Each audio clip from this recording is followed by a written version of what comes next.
ముందరగా ప్రార్థన చేసుకుని గురు బ్రహ్మ గురు విష్ణు గురు దేవో మహేశ్వర గురు సాక్షాత్ పరం బ్రహ్మ తస్మై శ్రీ గురువే నమః. శ్రీరామ రామ రామే రమే రామే మనోరమే సహస్రనామ తత్తుల్యం రామనామ వరాననే వామే పుంసృత హనుమాన్ పశ్చాత్ సుమిత్రాసుతః శత్రుఘ్నో భరతశ్చ పార్శ్వదేవో వాయవ్యాధి కోనిష్ఠ సుగ్రీవశ్చ విభీషణశ్చ విరాటः sto జంబవాన్ మధ్యే నీల సరోజ కోమల రిషం రామం భజే శ్యామలం శ్రీరామం భజే శ్యామలం.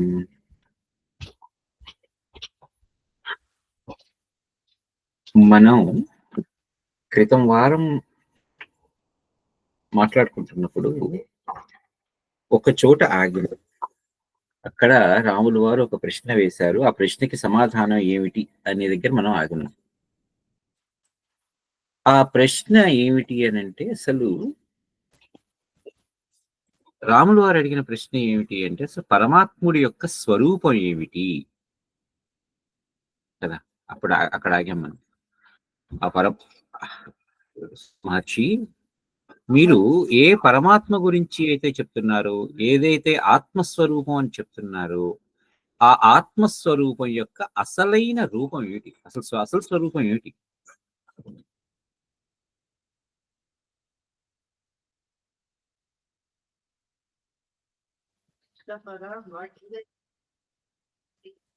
అని అడుగుతుంటే వశిష్ఠ మహర్షి, అంటే మనకి సాధారణంగా వస్తుంది కదా, భగవంతుడు ఎవరు, ఆయన రూపం ఏమిటి? మామూలుగా మనం భాగవతం చదువుతున్నా, లేకపోతే వేరే ఇతరత్ర పురాణాలు చదువుతున్నా, భగవంతుడికి ఇది రూపం అని చెప్పడానికి లేదు. లేకపోతే భగవంతుడి యొక్క రూపం ఇలా ఉంటుంది, ఈ రకంగా ఉంటుంది, 4 చేతులును నీలం రంగులో ఉంటాడు, మెడలో ఇదేంటి మన శ్రీవత్స చిహ్నం ఉంటుంది, కౌస్తుభ మణి ఉంటుంది, ఇలా ఉంటుంది అను, లేకపోతే చేతిలో బాణం, చేతిలో విల్లు పట్టుకుని ఉంటాడు అను, లేకపోతే ఒక స్త్రీ రూపము, ఒక సగం స్త్రీ రూపం, ఒక సగం పురుష రూపంలో కలిసి ఉంటాడు అను. ఇవి మనకి సాధారణంగా భగవంతుడి రూపం అని మనకి చెప్తారు. లేదంటే ఇలా ఉండొచ్చు, అలా ఉండొచ్చు, లేకపోతే భగవంతుడి రూపం ఇలా ఉంటుందే అని ఎవరు డెఫినిషన్ చేయలేరు, ఇలా ఎవరు చెప్పలేరు. ఎందుకంటే సమస్త ఆకారాలు ఆయనే, సమస్తమైనటువంటి విషయాలు ఆయనే, మనం చూసేటువంటిది, వినేటువంటిది, ఆఘ్రానించేటువంటిది, రుచి చూసేటువంటిది, లేకపోతే మనకి చర్మానికి స్పర్శ కలిగించేటువంటిది, ఇది ఏదైతే ఉందో అది అంతా కూడా ఆయనే, లేకపోతే ఆవిడే, లేకపోతే అదే. అంటే స్త్రీ రూపం అంటే స్త్రీ రూపం, పురుష రూపం అంటే పురుష రూపం, లేకపోతే ఈ రెండు కానిది ఏదైనా ఉంటే అదే అని మనం చదువుతూ ఉంటాం, వింటూ ఉంటాం, పెద్దలు చెప్తుంటే అవునా అనుకుంటాం కదా. మరి అసలైన రూపం ఏమిటి? ఎందుకంటే రాములు వారు అడిగిన ప్రశ్న అదే. రూపం కథయమే బ్రహ్మన్ యథావత్ పరమాత్మనః యస్మిన్ దృష్టే మనోమోహన్ సమగ్రాన్ సంతరిష్యతి. యస్మిన్ దృష్టే మనోమోహాన్ సమగ్రాన్ సంతరిష్యతి. ఎవరి దృష్టిలో అయితే, ఎవరిని చూస్తే చాలు ఏమవుతుంది? మనోమోహాన్ సమగ్రాన్ సంతరిష్యతి, సమగ్రంగా తరింపజేయబడతాయో. ఏమిటవి? మనస్సు, మోహం, లేదా మనోమోహాలు రెండు కూడా, లేదా మనస్సుకి పట్టినటువంటి మోహంగా ఏది అంటుంది, ఏదైతే ఉందో అది పూర్తిగా సంతరిష్యతి అని అడుగుతున్నారు. ఏదైతే తెలుసుకుంటే, దేని గురించి అయితే తెలుసుకుంటే నాకు ఈ మనోమోహం నుంచి పూర్తిగా విడిపడగలను, సంతరిష్యతి, తరింపజేయగలుగుతుందో అది ఏమిటి అని అడిగితే, సాధారణంగా ఇప్పుడు ఒక్కసారి మురళీ రమణి గారు, గంగాధర్ గారు, మిమ్మల్ని ఎవరైనా అడుగుతారు భగవంతుడు అంటే ఏమిటి, భగవంతుడి యొక్క రూపం ఏంటి అంటే ఏం చెప్తారు?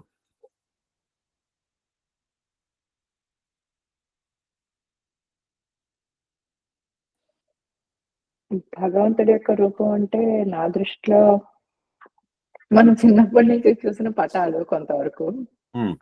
ఆ తర్వాత కొంత ధ్యాన శ్లోకాలుంటాయి కదా!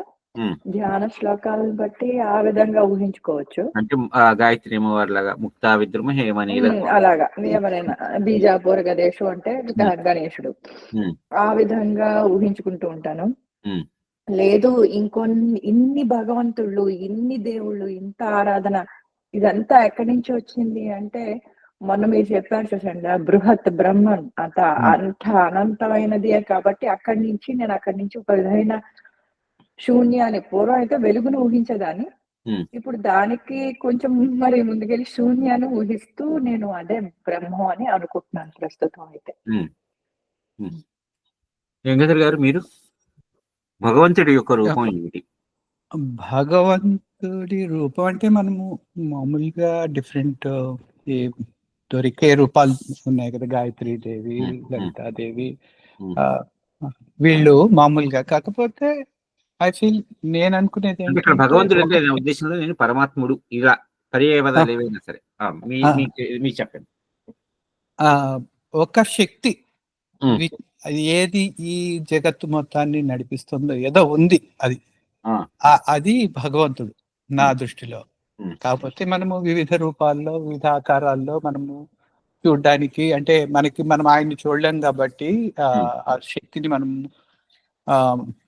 డైరెక్ట్ గా విజువలైజ్ చేయలేం కాబట్టి ఈ ఆకారాల్లో ఉన్న వాళ్ళని హ్మ్. మనం పూజిస్తూ ఆ ఆ ప- ఆ పరబ్రహ్మ శక్తి వీటిల్లో ఉంది అని చెప్పేసి మనము హ్మ్. అనుకుంటాం. హ్మ్. అది నా ఉద్దేశం. హ్మ్. మురళి నువ్వు భగవంతుడు పరమాత్మ నాకు తెలియదు దేవుడు అసలు. ఏమిటి ఈ రూపం? నిజంగా తెలియదు. ఏదో ఒకటి మాట్లాడడం తప్ప ప్రస్తుతానికైతే నాకు లేదు, ఏమీ చెప్పు తెలియదు. చెప్పు చెప్పు ఏదో ఒకటి చెప్తున్నా కదా, మాట్లాడడం తప్ప తెలియదు, ఏమి ఆన్సర్ తెలియదు నాకు. నువ్వు అడిగే క్వశ్చన్ ఆన్సర్ నాకు తెలియదు. హ్మ్. ఓకే, సరే. వశిష్ఠ మహర్షి ఏం చెప్తారో విందాం. దేశాత్ దేశాంతరం దూరం ప్రాప్తయా సంవిదో వపుః. దేశాత్ దేశాంతరం దూరం ప్రాప్తాయాః సంవిదో వపుః. నిమేషేణైవ యన్మధ్యే తద్రూపం పరమాత్మనః. అంటే ఏ స్వరూపం ఒక నిమిషంలో, ఒకటి అత్యంత స్వల్పమైన సమయంలో ఒక చోటు నుంచి మరొక చోటికి వెళ్తోందో ఆ స్వరూపమే పరమాత్మ యొక్క స్వరూపము. ఇప్పుడు చెప్పండి. ఇప్పుడు మళ్ళీ మనం భారతంలోకి వెళ్దాం. భారతంలో యక్ష ప్రశ్నలలో ఒక ప్రశ్న యక్షుల వారు ధర్మరాజు గారిని అడుగుతారు. ఈ సృష్టిలో అత్యంత వేగమైనది ఏది అని. ఉన్న 128 129 ప్రశ్నల్లో మనస్సు అని చెప్తారాయన. ఆ కరెక్ట్. ఇప్పుడు ఇక్కడ వశిష్ఠుల వారు ఏం చెప్తున్నారు? ఏదైతే ఒకే ఒక అంటే అత్యంత స్వల్పమైన సమయంలో ఒక చోటి నుంచి ఇంకో చోటికి వెళ్తుందో అది భగవంతుడు, లేకపోతే అదే పరమాత్మ, అదే దేవుడి యొక్క స్వరూపము. దేశాత్ దేశాంతరం దూరం ప్రాప్తాయాః సంవిదో వపుః. నిమేషేణైవ యన్మధ్యే తద్రూపం పరమాత్మనః. అంటే ఇప్పుడు ఇప్పుడు మళ్ళీ ఆలోచిద్దాం. పరమాత్మకి రూపం ఇది అని చెప్తున్నారు. ఏది ఇంతకి పరమాత్మకి రూపం? మనకి భారతంలో చెప్పినటువంటి ఆ ప్రశ్నలో ధర్మరాజు గారు ఏం చెప్పారు? అత్యంత వేగమైనది ఏది అన్నప్పుడు మనస్సు అంటారు. ఇప్పుడు ఇక్కడ ఈ రెండింటిని మనం అన్వయం చేసుకుంటే ఇప్పుడు భగవంతుడి యొక్క స్వరూపం ఏది? మనస్సు కదా. మనస్సు అంటే ఏంటి మళ్ళీ? దేని ద్వారా అయితే మనం ఏదైనా ఒక అనుభవాన్ని పొందుతున్నాము, అంతే కదా. ఆ అనుభవాన్ని పొందేటువంటి ఆ జ్ఞానం ఏదైతే ఉన్నదో అదే కదా మనస్సు. ఇప్పుడు నాకు పంచ జ్ఞానేంద్రియాలు అన్నారు. ఈ పంచ జ్ఞానేంద్రియాల ద్వారా సమకూరేటువంటి ఆ జ్ఞానం ఏదైతే ఉన్నదో అదే కదా. అది ఎవరు అనుభవిస్తున్నారు? నేనే కదా. నేనంటే ఎవరు?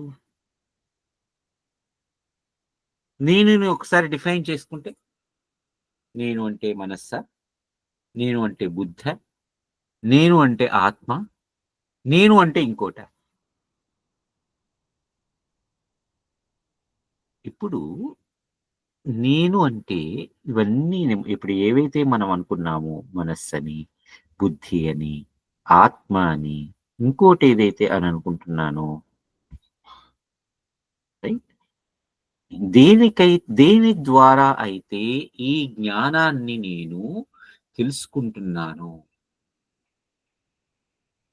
ఆ జ్ఞానం యొక్క స్వరూపం ఏదైతే ఉన్నదో, అంటే ఆ మనస్సు ఏదైతే ఉన్నదో అదే పరమాత్మ. ఇప్పుడు మనస్సు వ్యాపించని ప్లేస్ ఏది? ఆ జ్ఞానం యొక్క స్వరూపం వ్యాపించని ప్రదేశం ఏది?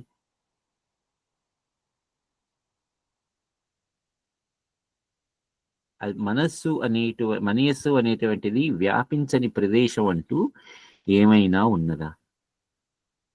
ఇందాక ప్రశ్నకి వాళ్ళు ఇంకొక రకంగా అదే ప్రశ్న ఇంకో రూపంలో, మనస్సు అనేది వ్యాపించనటువంటి ప్రదేశం ఏదైనా ఉన్నదా?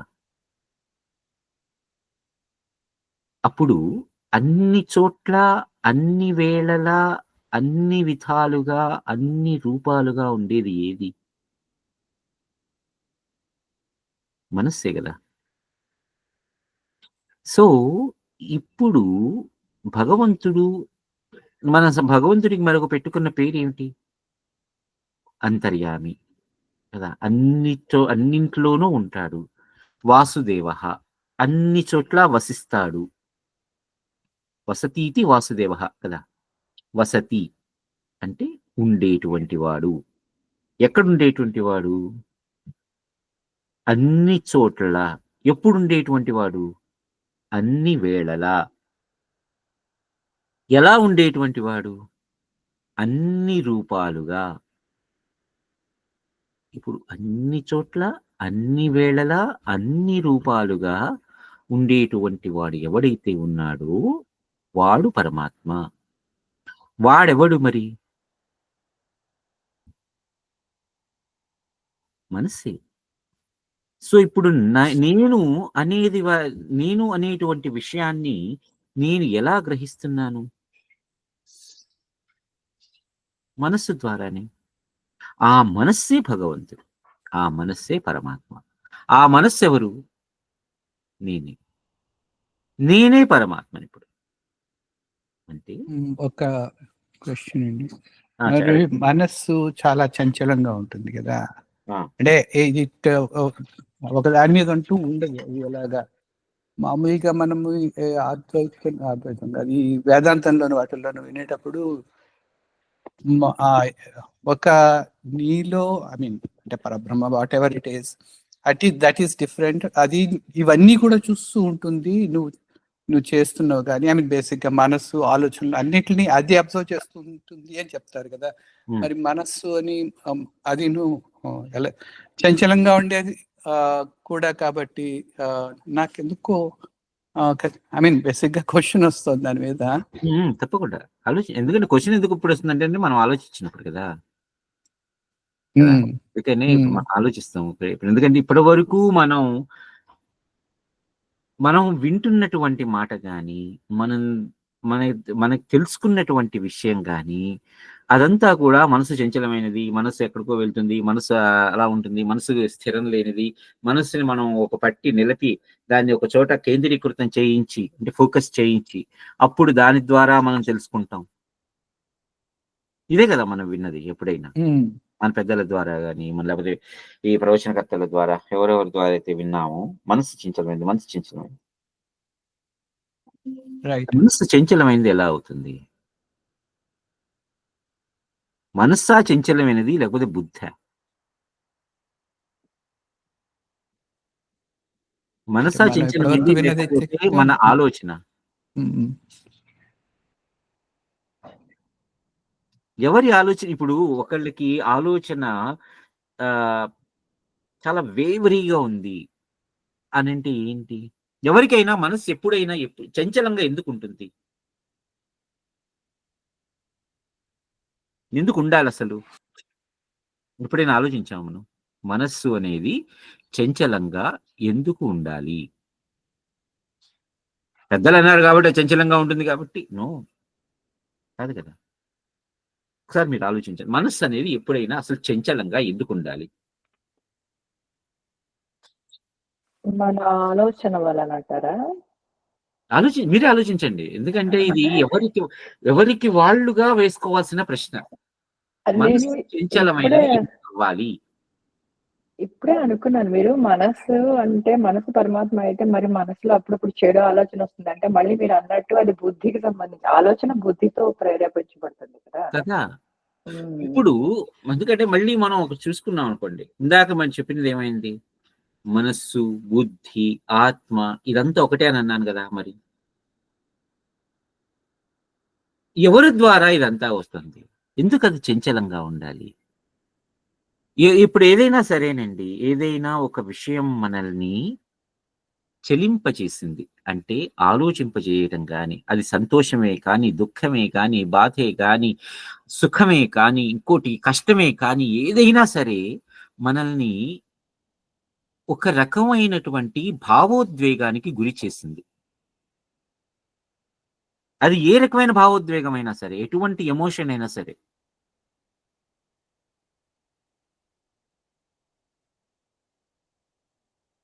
లేదనమ్మా బాబాయ్, నీకు వినిపించట్లేదా? మా చెల్లెలు లేదు నాన్న, నీకు వినిపించట్లేదా? నువ్వు మ్యూట్లో ఉన్నావు, ఒకసారి విను. అన్మ్యూట్ చేసి మాట్లాడు.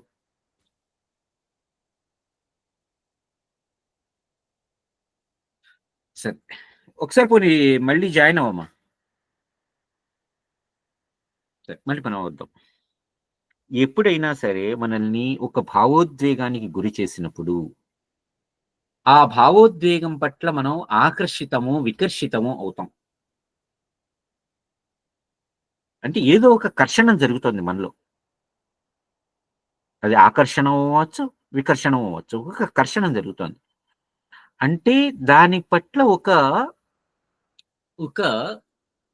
అట్రాక్షన్ గాని, ఒక డిస్ట్రాక్షన్ గాని మనకు అవుతున్నాం. డిస్ట్రాక్ట్ అవుతున్నాం. అంటే ఏదో ఒకటి జరిగింది. అది చంచలమైనది కదా! దాని మూలంగా నాకు ఇప్పుడు నాకు ఒక సుఖం కలిగిందండి. ఆ సుఖం కలిగినప్పుడు, ఆ సుఖం నాకు కావాలి, ఆ సుఖం ఇంకా కావాలి, ఇంకా కావాలి, ఇంకా కావాలంట. లేకపోతే ఒక దుఃఖం కలిగింది. ఆ దుఃఖం నాకు వద్దు, వద్దు, వద్దు. ఈ దుఃఖం నాకే కాదు, ఇంకెవరికీ వద్దు. లేకపోతే లేకపోతే మనకి ఏదైనా మరొక రకమైనటువంటి భావోద్వేగం కలిగింది. ఓకే. అప్పుడు ఆ భావోద్వేగం మూలంగా మనకి అది మనసు ఇంకా ఇంకా కావాలి అనిపించటము, ఇంకా ఇంకా వద్దు అనిపించటము, మళ్ళీ మళ్ళీ వద్దు, నాకిది చాలిది అనేది అనిపించటము, ఏదైనా సరే చేయటం జరిగింది కాబట్టి, నా మనస్సు మళ్ళీ మళ్ళీ దాని పట్ల ఏదో ఒక కర్షణానికి గురవుతుంది. ఆ కర్షణం మూలంగానే నా మనసు చంచలమవుతుంది. ఒకసారి ఆలోచించుకుందాం మనం. ఎందుకంటే let's go to the basics. Let's go to the route. ఎందుకు అవ్వాలి ఏదైనా? ఇప్పుడు ఒక మంచి ఆవకాయను ఉత్తపప్పు అందులో ఇంత నెయ్యేసుకొని తిన్నాను. ఆ పూటకి తృప్తి కలిగింది. మరుసటి నాడికి కూడా నాకు అదే కావాలనిపించచ్చుగా? ఎందుకోసం? ఆ రుచి నా మనసులో మెదిలి, ఆ రుచి నాకు మళ్ళీ మళ్ళీ కావాలి అనిపించి నేను మళ్ళీ దాని కోసం వెళ్ళా. దాని జోలికి వెళ్ళా. ఎప్పుడైతే సరే నేను ధ్యానం చేసుకుందాము అని అనుకుని కూర్చున్నానో, నా మనసులోకి ఆ రుచి మళ్ళీ తగిలిందనుకోండి, నా మనసు అక్కడికెళ్ళిపోతుంది. అబ్బా! మొన్న వేసుకున్న కొత్త ఆవకాయను, ఉత్తపప్పు, తర్వాత ఇంత నెయ్యి ఎంత బావుందో అనేటువంటి భావనలోకి వెళ్ళిపోయింది. అప్పుడు ఎవరెళ్లారు? కళ్ళు మూసుకొనున్నప్పుడు నేను చేయాల్సిన పని దాని మీద ఫోకస్ పెట్టకుండా ఎవరెళ్ళిపోయారు? అది అప్పుడు మనసు మీద తప్పంటే ఎట్లాగా? మన మీద తప్పా? అంటే మనము, మనస్సు వేరే కాదు గదా! ఒకటే ఇక్కడ. రైట్? 2 ఒకటే. అయితే నా మనస్స్వరూపాన్ని నేను తెలుసుకోవాలి అంటే భగవంతుడి యొక్క పరమాత్మ యొక్క స్వరూపాన్ని నేను తెలుసుకోవాలి అంటే, ఏదైతే నాకు ఇన్ని వాసనలని కల్పిస్తోందో, ఆ మనస్సు అయితే నేను ఒక చోట స్థిరంగా నిలబడగలిగితే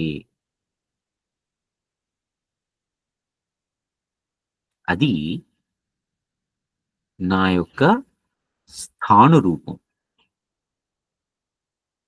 అదే నాకు అటువంటిదేదీ లేకుండా నేను వెళ్ళిపోగలిగితే, ఏది నా ఇష్టం వచ్చిన చోటికి, నా ఇష్టం వచ్చిన రూపంలో, నా ఇష్టం వచ్చిన దాన్ని అనుభవించటానికి వెళ్ళగలిగితే, అది నా చంచలమైన స్వరూపం. 2 నేనే. స్థాణు రూపంలో మీరెప్పుడైనా స్థాణు అనే మాటకు అర్థం ఆలోచించారా? స్థాణు కాదు సంస్థ గారు, నాకు ఒక క్వశ్చన్. ఆ! అక్కడ చంచలత్వాన్ని నువ్వు అనుభవించావు కదా, హ్మ్. అలాగే స్థాను రూపాన్ని నువ్వు అనుభవించావు కదా, హ్మ్. అప్పుడు నువ్వు సపరేట్ గా ఉంటేనే కదా అనుభవించగలవు. లేదుగా, అది కూడా ఒక భావనే గదా! అనుభవం అనేది అనుభవం అనేది నువ్వు కూడా అదే విడిగా చెప్తున్నా. ఉంటేనే కదా అనుభవించగలవు. కరెక్ట్. నో. నువ్వే మనసు అయితే అనుభవం మనసుకి ఎలా, అదే దాన్నే ఎలా అనుభవించుకుంటుంది? అదే కదా! ఇదేది ఏదైనా ఒకటి. Okay. Now let's come back to the basic anything. అలాగే అనుభవం ఇంకొకటి చెప్పు. అనుభవం అంటే ఏమిటి?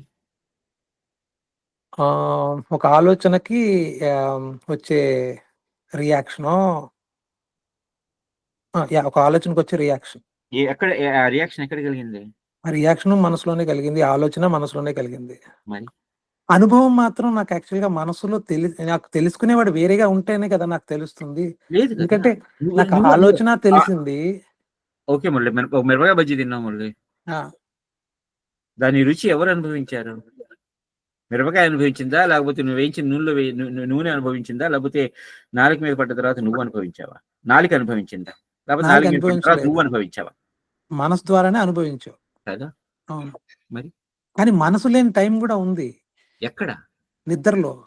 డీప్ స్లీప్‌లో నీకు ఏ రకమైన ఆలోచన లేదు. అది నీ స్థాన రూపం.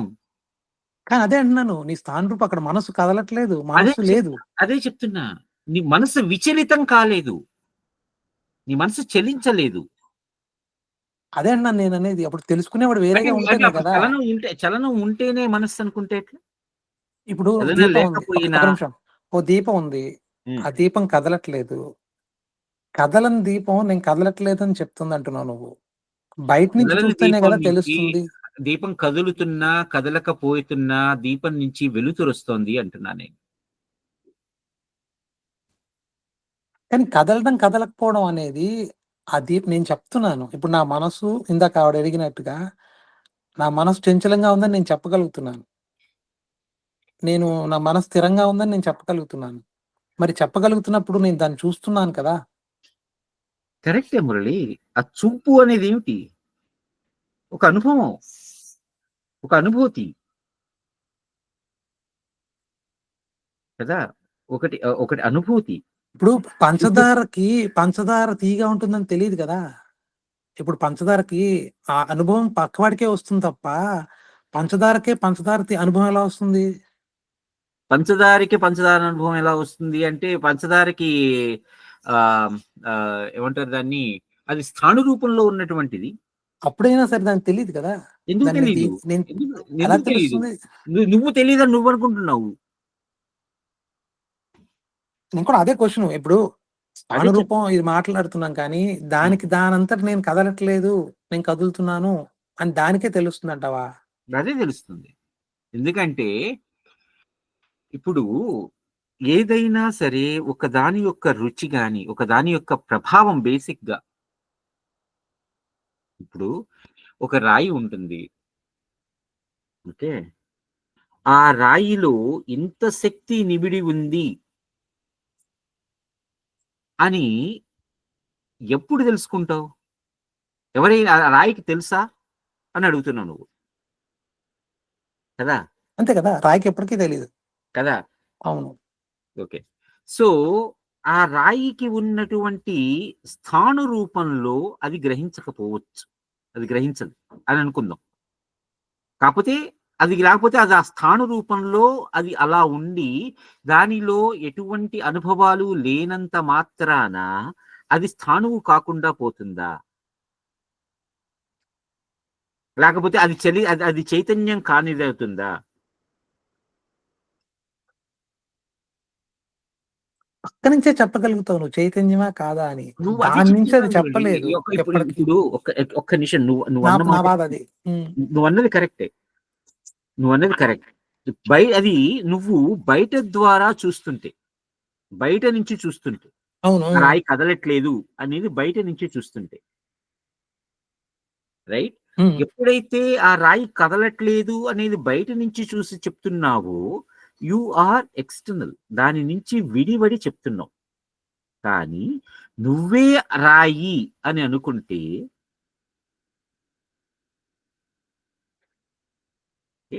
నువ్వే రాయి అని అనుకుంటే ఆ రాతిలో కదలిక నీకు ఎప్పుడైనా కనిపిస్తుందా? కనిపించదా? కనిపించదు. ఎందుకు కనిపించదు? నువ్వు రాయి అని నువ్వు అనుకున్నావు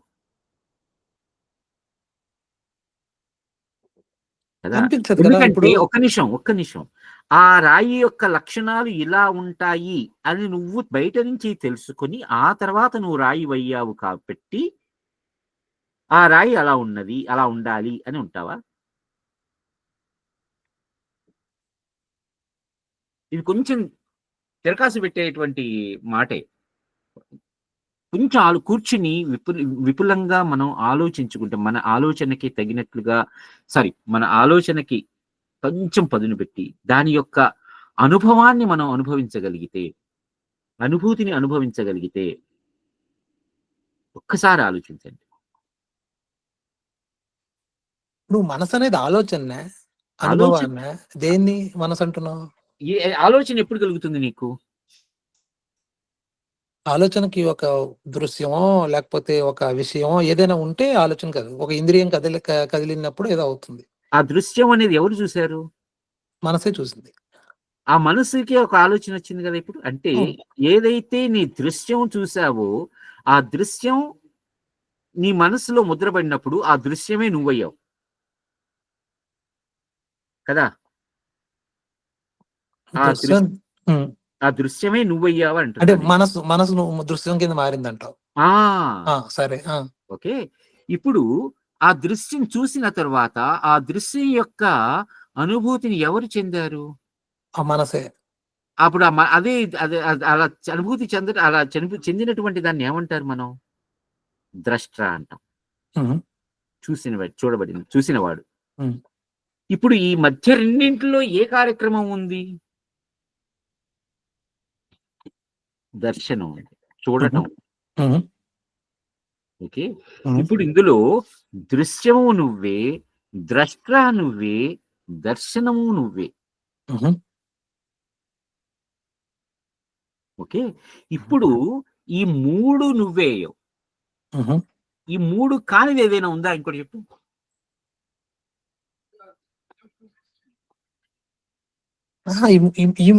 నువ్వే అన్నప్పుడు ఆ నువ్వే నువ్వు మనసుకు అప్లై చేస్తున్నావా? మనసు లేక నువ్వనే సపరేట్ ఒకటి ఉందని చెప్తున్నావా? అది వచ్చింది. మనసు కానిది ఇంకోటి అంటూ ఏం లేదు కదా. నా దృష్టిలో మనస్సు కానిది ఇంకొకటి అంటూ ఏది లేదు.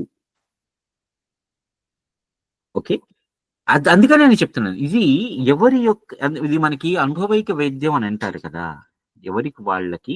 ఇప్పుడు ఇంకొకటి మురళి, నేను చిన్న ఇదివరకు ఆల్రెడీ మనం మాట్లాడుకున్నప్పుడు చెప్పాను, మన చర్చలో వచ్చింది మనకి ఇది. ఏంటంటే నేను ఒక రంగుని చూసి ఈ రంగు ఎరుపు రంగు అని ఒకటి అన్నాను. అదే రంగుని నువ్వు చూసి అవును ఇది ఎరుపే అని మాట్లాడు. కానీ చూసే నా కంటిలో నేను ఏ రంగుని చూసి ఎరుపని నేను అనుకున్నాను, నీ కంటి ద్వారా చూసినప్పుడు ఏ రంగును చూసి ఎరుపు అనుకున్నావో అది నాకు తెలియదు అవును, వేరే ఉండొచ్చు, ఒకటే ఉండొచ్చు కదా. ఉమ్. ఎందుకంటే నాకు కనిపించినటువంటి ఆ వర్ణం ఏదైతే ఉందో అది నీకు అదే అవ్వచ్చు కాకపోవచ్చు. కాకపోతే మనకి ఏమైంది, అది ముద్ర పడింది, ఇది ఎరుపు అనేటువంటి ఒక ముద్ర పడింది. అవునా కదా, ఇది ముద్ర పడింది. సో ఇప్పుడు నేను ఎప్పుడైతే ఆ రంగును చూసి మళ్ళీ తర్వాత భవిష్యత్తులోనైనా సరే ఆ రంగుని చూసినప్పుడు ఆ రంగుని నేను పూర్వం ఉన్నటువంటి జ్ఞానంతో పోల్చి చూసుకున్నా ఇప్పుడు.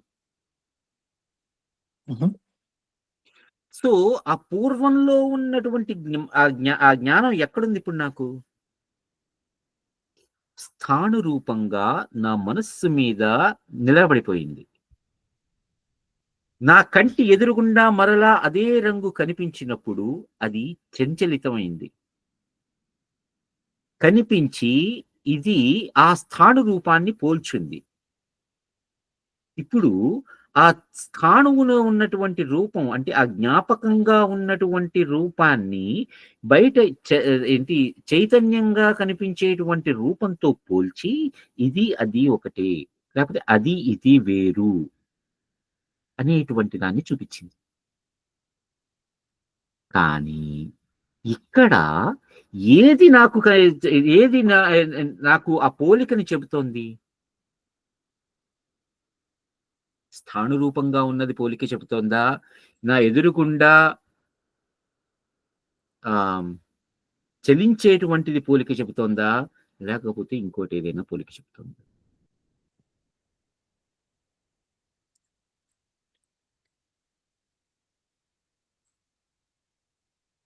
ఒక్కసారి ఆలోచించండి, ఏది చెప్పింది నాకు పోలికని? ఆ జ్ఞానాన్ని ఏది చూపించింది?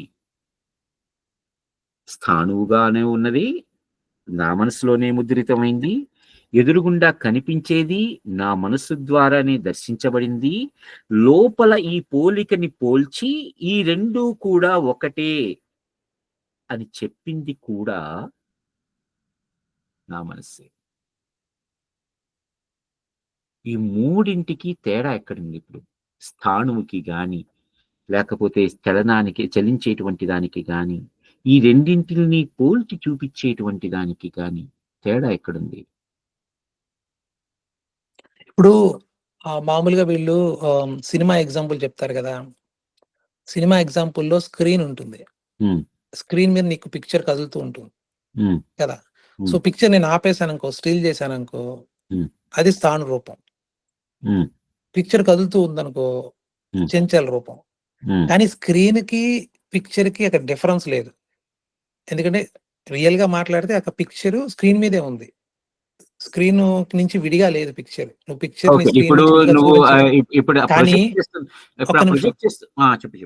కానీ అక్కడ మనం మాట్లాడేటప్పుడు మాత్రం స్క్రీన్ పిక్చర్ అని మాట్లాడుతున్నాం కదా. సో ఇప్పుడు నువ్వు మాట్లాడుతున్నప్పుడు మనసు మీద అనుభూతి అనేది ఉంది, మనసులో చంచలత్వం వచ్చింది, మనసులో స్థాను వచ్చింది అన్నప్పుడు నువ్వు స్క్రీను ఈ పిక్చర్ ఎలా చెప్తున్నావా, లేకపోతే మనసే కదిలిపోతుంది, మనసే స్థానం అయిపోతుంది అన్నట్టు మాట్లాడుతున్నావా? ఓకే, ఇప్పుడు నీ ఎగ్జాంపుల్ ద్వారానే వెళ్దాం. పిక్చర్ ప్లే అవుతుంది, పిక్చర్ స్టాండ్ స్టిల్ అయింది అని చెప్తున్నావు. స్టాండ్ స్టిల్ గా ఉన్నప్పుడు స్థాణువు అయింది అని చెప్తున్నావు, లేదా పిక్చర్ అవుతున్నప్పుడు చలనం కలుగుతుంది అని అంటున్నావు. ఈ 2 పక్కన పెట్టి ఈ పిక్చర్ ఎక్కడ ప్లే అవుతుంది? స్క్రీన్ మీద. ఆ స్క్రీన్ ఏది? నేను అక్కడ ఉంది కదా స్క్రీన్. ఎక్కడుంది? పిక్చర్ కి విడిగా లేదు. కదా! పిక్చర్ కానీ స్క్రీన్ ఉన్న అప్పుడు వల్ల పిక్చర్ నడుస్తోంది. కదా! ఇప్పుడు చెప్పు. మనస్సు అనేది నా స్క్రీన్. ఆ!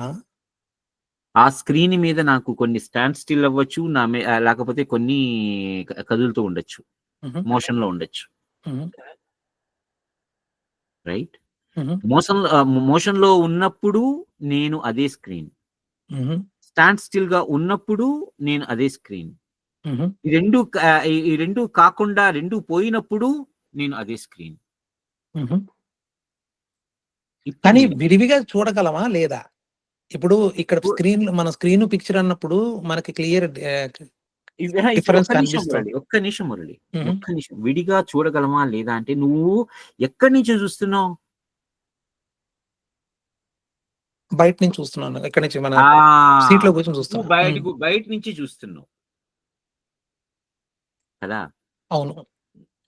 నేను బయట లేను. అన్ని అవును. చోట్ల నేనే ఉన్నాను. హ్మ్.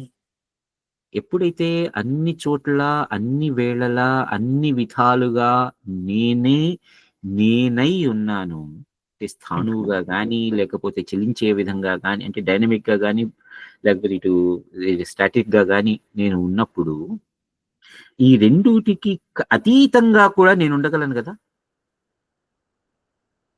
అవును. ఉండగలం. ఆ అతీతంగా ఉన్నప్పుడు నేనే. హుహు. కదిలేటప్పుడు నేనే. హ్మ్. కదలనప్పుడు నేనే. హ్మ్. ఇప్పుడు నేనెవరు అనే దానికొస్తే నేనే. నన్ను నేను నిర్వచించుకోవాలి అంటే లేను. ఎందుకంటే ఇదంతా నేనే. కానీ ఇప్పుడు నేను అడుగుతున్నదేంటంటే, ఇప్పుడు నువ్వు స్క్రీన్ వైపు నుంచి మాట్లాడావనుకో, స్క్రీను చంచలం అవుతుందా? లేక స్క్రీను స్థాణువవుతుందా? లేక స్థానత్వం, నువ్వు చంచలత్వం అదే స్క్రీన్ మీద చెప్తున్నాను మురళి. ఆపాదింపబడ్డాయా?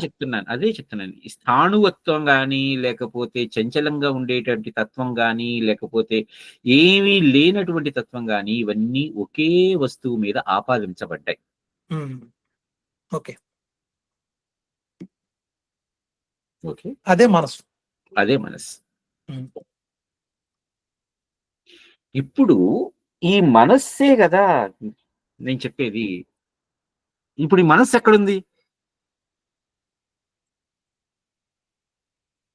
అంటే గంగాధర్ గారు మీ ప్రశ్నకేమైనా కాస్త అర్థం కలిగేటట్టుగా నేను సమాధానం చెప్పగలిగానా? లేదా ఇంకా దీని గురించి వివరణలోకెళ్దామా? ఎందుకంటే ఇదంతా చర్చ ద్వారానే తెలుసుకుంటది. మనకి యాక్చువల్‌గా వశిష్ఠ మహర్షి చెప్పేది గూడా అదే. సాధు సంగమ సత్యాస్త్రాల ద్వారానే తెలుసుకుంటావు నువ్వు అని. కాబట్టి మీ వంటి సాధువులు మాకు దొరకరు కాబట్టి ఇంకా శాస్త్ర చర్చ చేద్దాం. ఆ!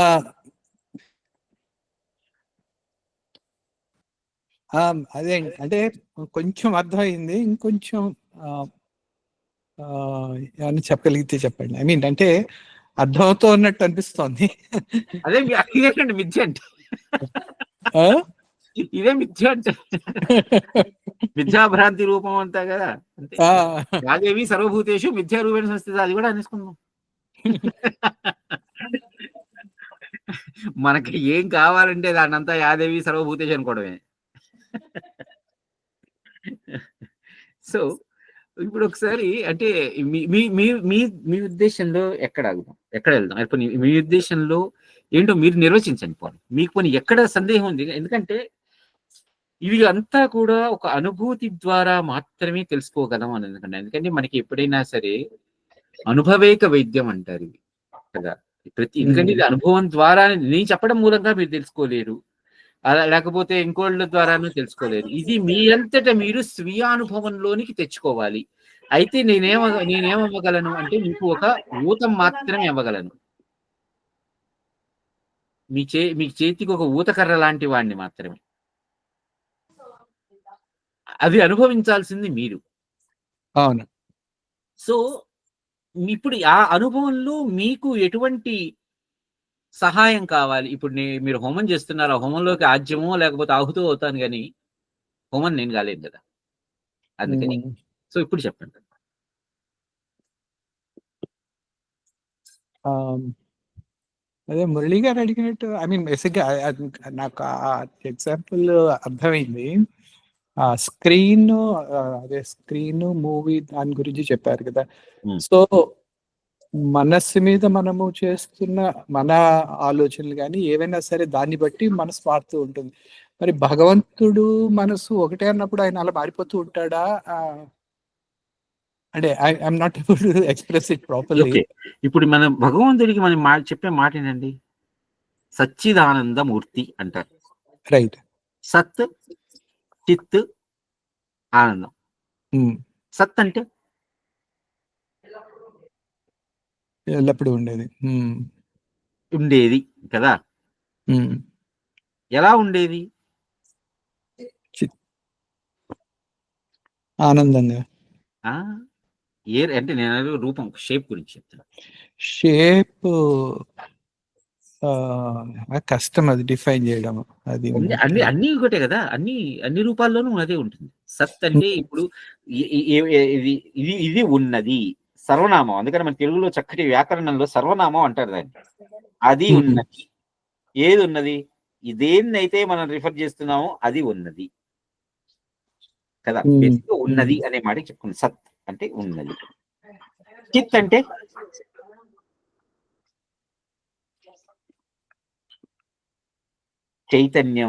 చైతన్యవంతంగా ఉండేటువంటిది. ఇంకా చిత్ అనే శబ్దం నుంచి చైతన్యం అనేటువంటి మాట వచ్చింది. కరెక్ట్. ఓకే, ఎందుకంటే దానికి ఉన్న గుణం అది. సత్ అనేది ఒక గుణమే, చిత్ అనేది ఒక గుణమే, ఆనందం అనేది ఒక గుణమే కదా. సచ్చిత్ ఆనందమూర్తి. మూర్తి అంటే సరే, ఒక పోత పోస్తే ఒక షేప్ ఇస్తే, ఒక షేప్ బేసిక్ గా మూర్తి అనే మాట కదా షేప్ అని. సో ఇప్పుడు దానికి ఉన్నటువంటి క్యారెక్టరిస్టిక్స్ ఏంటి? సచ్చిత్ ఆనందము. ఆనందాన్ని డిఫైన్ చేయండి.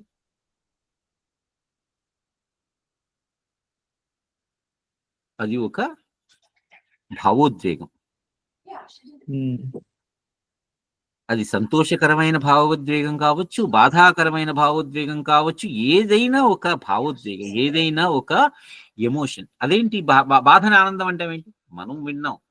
ఇప్పుడు మీకు వ్యతిరేకం సుఖం అనే సుఖం అనే మాటకి కష్టం అనేటువంటి మాట వ్యతిరేకం. ఓకే, సంతోషం అనేటువంటి మాటకి బాధ అనేటువంటి మాట వ్యతిరేకం. ఆనందం అనేటువంటి మాటకి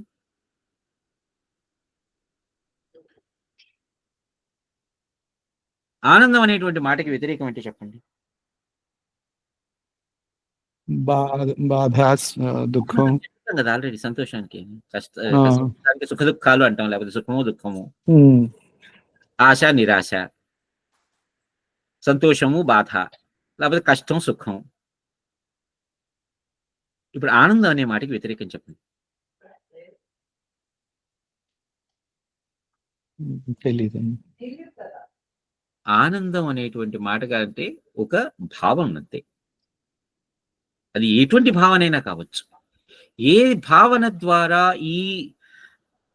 ఈ మనస్సు అనేది ప్రజ్వలితం అవుతుందో, అది బాధ అయినా కావచ్చు, దుఃఖమైనా కావచ్చు, సుఖమైనా కావచ్చు, కష్టమైనా కావచ్చు, ఏదైనా సరే. ఓకే, అది ఆనందం.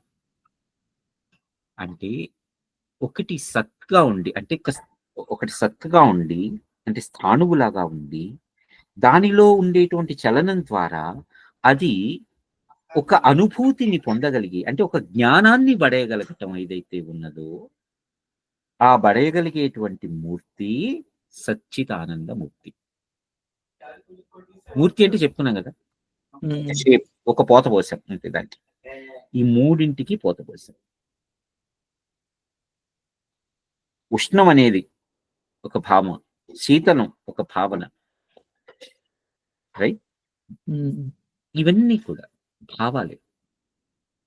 ఈ భావాలన్నీ కూడా ఎక్కడైతే చిత్రితం అవుతున్నాయో,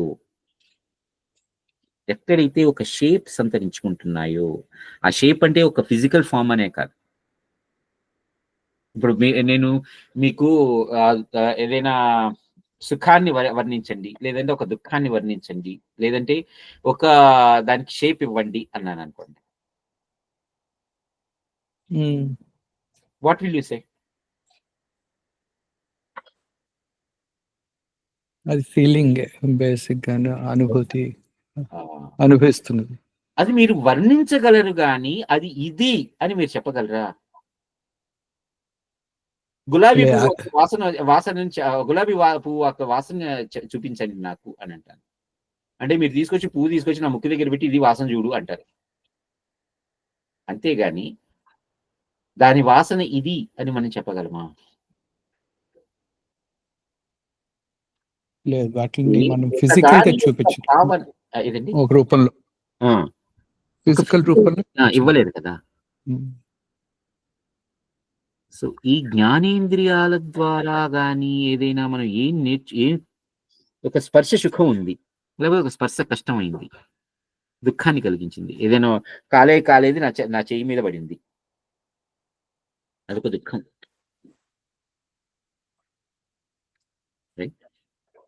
సో ఇది ఆనందం అనేటువంటి మాటకి అర్థం ఏంటి అంటే, ఆ భావనకి మూలంగా నాకులో ఎటువంటి చలనం కలిగిందో అది ఆనందం. అది ఏదైనా కానివ్వండి.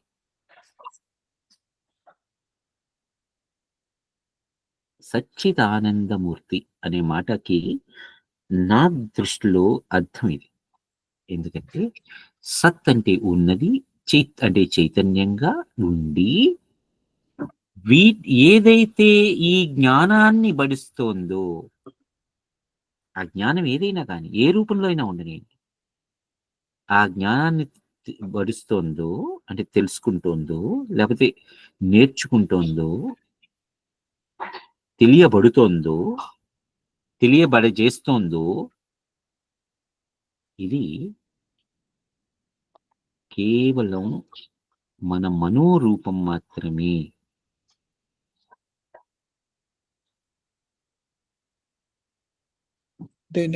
ఇంకొకటి డైవర్ట్ అవుతున్నాను అంటే ఇప్పుడు ఆత్మ అంటారు కదా, ఇప్పుడు ఏదండి ఆత్మ మనస్సు రెండు ఒకటే అంటారా? అంటే ఇప్పుడు మనకి అంటే ఇవన్నీ ప్రవచనాలు అవి వినడం వల్ల వాటి వల్ల అనిపిస్తుంది కదా, మామూలుగా మనిషి చనిపోయినప్పుడు ఆత్మ వెళ్ళి పరమాత్మలో కలిసింది అంటారు, మనస్సు వెళ్ళి కలవదు కదా. ఐ మీన్ ఆ విధంగా మాట్లాడితేను అట్లీస్ట్ నాకు దాని ద్వారా. చాలా మంచి మాట చెప్పారు. మీకు ఒక చిన్న ఎగ్జాంపుల్ చెప్పిన, ఇప్పుడు చిన్నపిల్లలు ఈ రూబిక్ క్యూబ్స్ ఆడతారు కదా. రూబిక్ క్యూబ్స్ ఆడేటప్పుడు ఆ క్యూబ్ కి 6 ఫేసెస్ ఉంటాయి. Right, okay. 6 faces side 6 different colours ఉంటాయి కదా. మొత్తం 4 వైపులా ప్లస్ పైన కింద 4 వైపులా 6 రకాల రంగులు ఉంటాయి. ఇప్పుడు ఆ రూబిక్ క్యూబ్ పడిపోయింది, విరిగిపోయింది. ఓకే, ఏమైంది ఇప్పుడు? ఏ రంగు పడిపోయింది, ఏ రంగు విరిగిపోయింది అని చెప్తారు?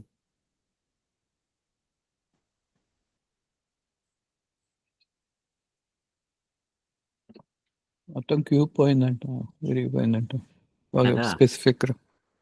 అంతేగాని ఒక స్పెసిఫిక్ రంగు పోయింది, లేకపోతే ఒక స్పెసిఫిక్ రంగు విరిగిపోయింది అని మనం అనం కదా.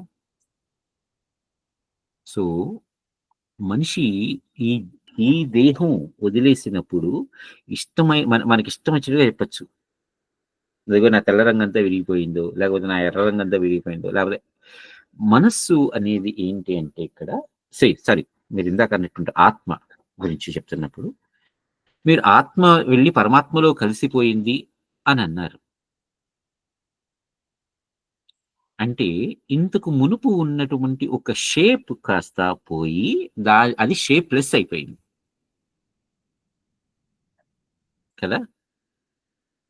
ఇంతకు మునుపు మీరు చూసినటువంటి మీ మనసులో ముద్రితమైనటువంటి ఒక షేప్ కి మీరు పెట్టుకున్నటువంటి పేరు కాస్త పోయి అది ఇప్పుడు షేప్‌లెస్, నేమ్‌లెస్ అయిపోయింది. హ్మ్. ఓకే. అలా అని చెప్పి ఇప్పుడది లేకుండా పోయిందంటారా?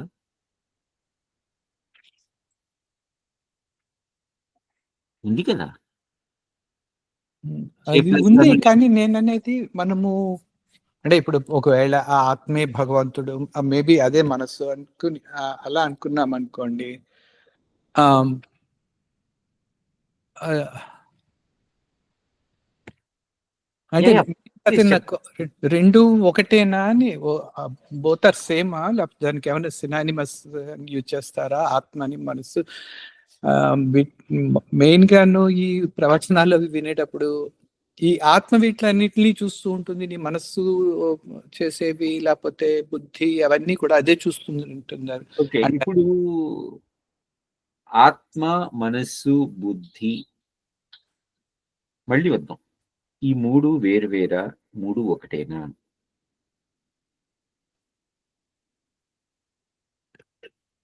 ఓకే. సపోజ్ ఇప్పుడు నేను మీరు 'రాజ్ కపూర్' సినిమా ఒకటుంది. 'సత్యం శివం సుందరం' అని.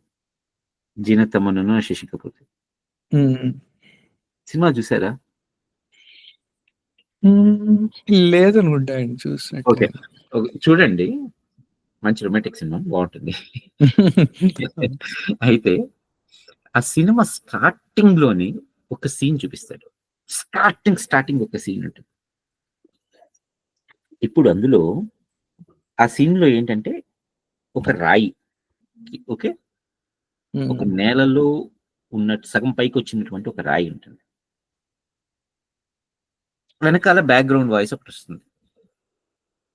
మిమ్మల్ని ఎవరైనా ఇది ఏమిటి అని అడిగితే మీరేమని సమాధానం చెప్తారు? ఇదొక రాయి అని అంటారు. ఇదంతా బ్యాక్‌గ్రౌండ్ వాయిస్ వస్తుంటుంది. హ్మ్. అని అలా ఎప్పుడైతే ఈ వాయిస్ ఓవర్ అయిందో ఇమ్మీడియేట్‌గా దాని మీద నీళ్లు పోసి ఒక 3 అడ్డరేఖలు పెట్టేస్తాడు. హ్మ్. ఇప్పుడు ఇదేంటి?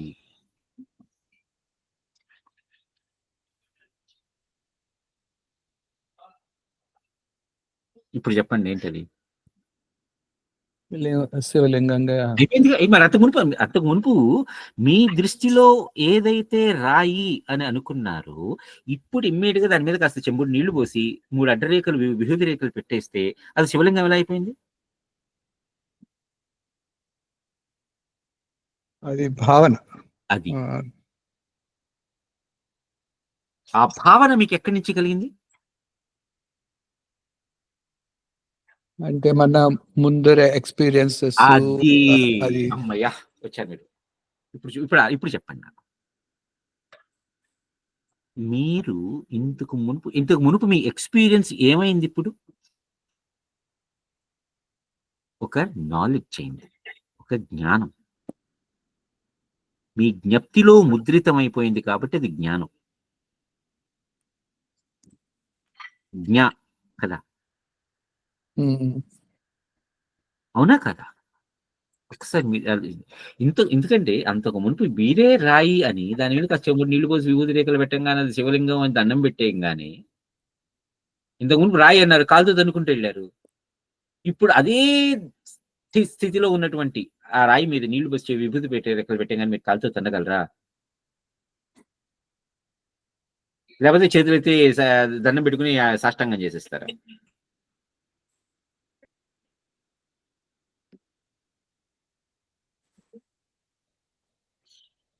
సో, ఇది శివలింగం అనేది నాకు ఎలా తెలిసింది?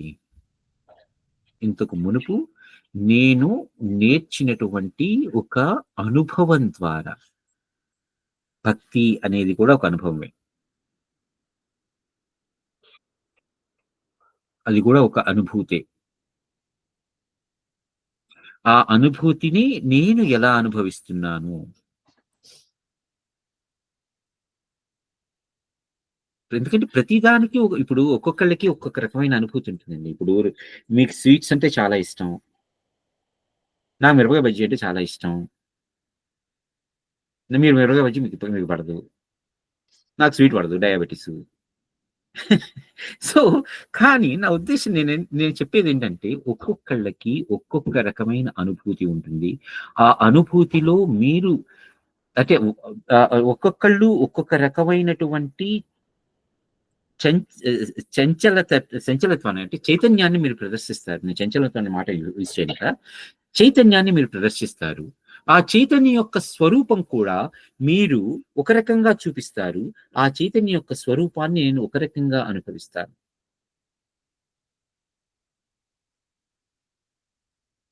ఓకే, ఎప్పుడైతే ఈ చైతన్యం యొక్క స్వరూపం ఇలా ఉండాలి, అలా ఉండకూడదు అనేటువంటి నియమ నిబంధనలు ఎవరికైనా ఉన్నాయా?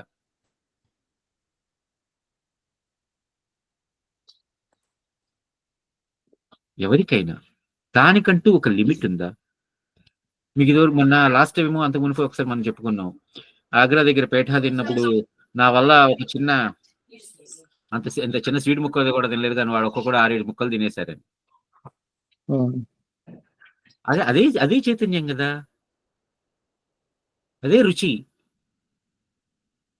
అదే చైతన్యం. ఆ చైతన్యాన్ని వాళ్ళు అనుభవించినంతగా నేను అనుభవించలేకపోతున్నాను. నేను అనుభవించలేకపోయా. ఎందుకోసం అంటే ఈ ఆత్మతత్వం అంటే, ఇప్పుడు ఆత్మతత్వం అంటే అది కూడా మీకు డెఫినేషన్ చెప్పాను ఇదివరకు.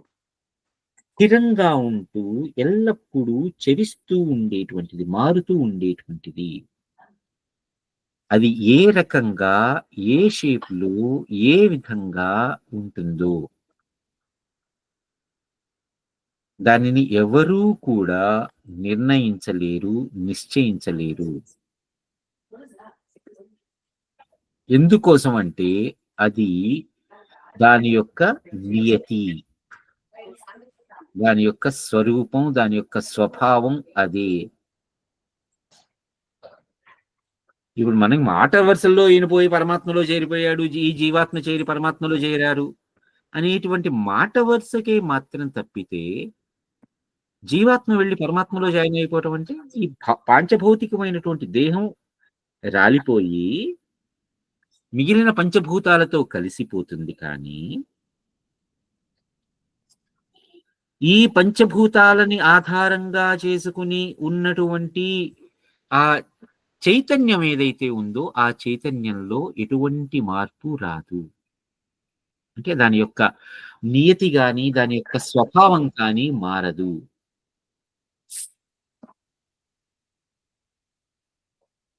ఇప్పుడు ఇక్కడ నుంచి మనం ఇంకొక నిమిషం ముందరికి వెళ్తాను. మిమ్మల్ని కన్ఫ్యూజ్ చేయదలుచుకోకుండా నేను ఉంటున్నాను అని అనుకుంటే ముందరికి వెళ్దాం.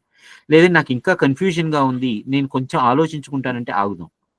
కాకపోతే నేను ఇక్కడ ఏం చెప్పదలుచుకున్నట్టే, స్థాణువుకి లేకపోతే చైతన్యానికి తేడా ఇక్కడ ఇదే అని చెప్దాం అనుకున్నాను. అంటే తేడా ఏమైనా ఉందా, లేకపోతే తేడా ఏం లేదా? స్థాణువుకి చైతన్యానికి తేడా ఏమైనా ఉందా లేదా? చైతన్యం అంటే ఎల్లప్పుడూ మారుతూ ఉండేటువంటి, స్థాణువు అంటే ఏ మార్పు లేనటువంటి. అందుకనే ఒకసారి స్థాణువుని ఒకసారి ఎవరైనా నిర్వచించగలరా అని.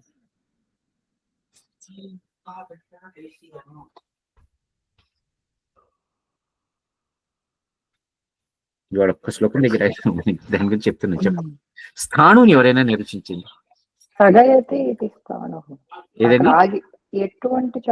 ఎక్కడ ఆగిపోయింది, ఎటువంటి చలనం గాని ఎటువంటి ఏది లేనిది స్థాణువు. అది మీరు దాని యొక్క వివరణ చెప్తున్నారు, అది ఇలా ఉంటుంది అని చెప్తున్నారు, కానీ దాని యొక్క అర్థం ఏమిటి? ఎటువంటి మార్పు చెందండి, ఎటువంటి అంతే చెప్పగలరు. ఏదండి? ఎటువంటి మార్పు చెందనిది అంతే కదా మనం స్థానం అంటే అని మనకి పెద్దలు చెప్పేశారు, ఎటువంటి మార్పు లేనిది అని. మార్పు లేనిది అంటే ఎక్కడ జరిగింది? ఇప్పుడు మీరు ఒక రాయిని చూసి స్థాణువులాగా ఉంది అన్నారు అనుకోండి, పైకి కనిపించేటువంటి మాత్రమే, కానీ దాని లోపల ఎన్ని మార్పులు ఎవరు చూశారు? అది మనం చూడలేం. కదా. ఉమ్. ఇప్పుడు స్థాణువైనది ఏది? ఏమిటి లేదమ్మా. నాకు తెలియదు కదా ఏమిటి. స్థా యాక్చువల్గా స్థాణు అనేది మనం 2 పదాలుగా విడగొట్టుకున్నాం అనుకోండి. స్థ ప్లస్ అణు. స్థ అంటే స్థిరమైనది, అణు అంటే సూక్ష్మమైనది కదా. అత్యంత స్థిరమైనది, అలానే అత్యంత సూక్ష్మమైనది స్థాణువు అంటారు. స్థ ప్లస్ అణు, స్థాణు. స్థ అనే మాటకి మనకి నిఘంటువు చెప్పిన అర్థం ఏంటి అంటే స్థిరమైనది. సో ఇప్పుడు భగవంతుడు స్థాణువుగా ఉంటాడు అంటారు. అంటే పరమేశ్వరుడు స్థాణువనా? ఏం కదలిక ఉండదనా? లేకపోతే ఎన్ని కదలికలు వచ్చినా ఆయనలో చలనం లేదనా? లేదంటే ఆయనలో అసలు కదలికలే ఆయన యొక్క స్థాణు స్వరూపమన? కదలికలే అంటే మారుతూనే ఉంటాడు ఏ రకంగా ఎలాగైనా సరే, అదే స్థిరమైనది అన? మార్పే స్థిరమైనది అన?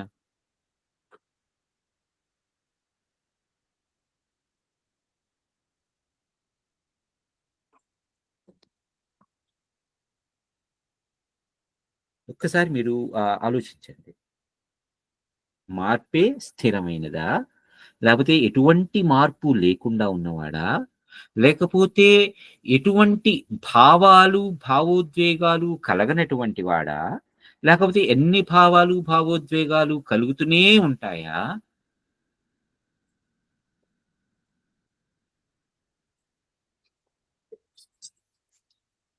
ఎలా నిర్ణయించాలి? ఆ భావాలని భావోద్వేగాలని అనుభవిస్తున్నవాడెవడు?